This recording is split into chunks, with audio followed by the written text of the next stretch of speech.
Okay,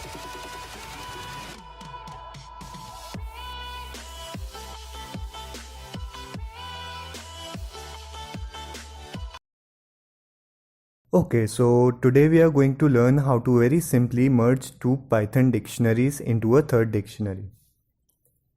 Let's first start a Python prompt. Now we'll create the first dictionary called dict1.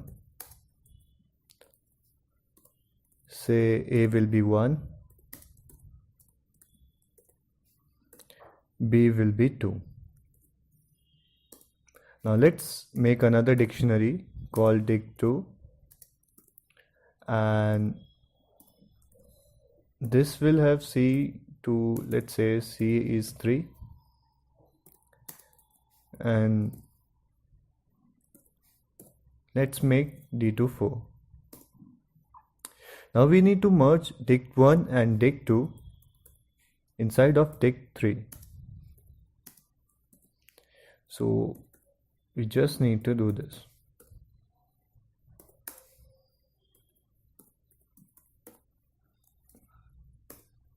And now when you see what is dict3, it contains all the contents of both the dictionaries dict1 and dict2. And that's how you very easily merge two dictionaries into a third dictionary in Python.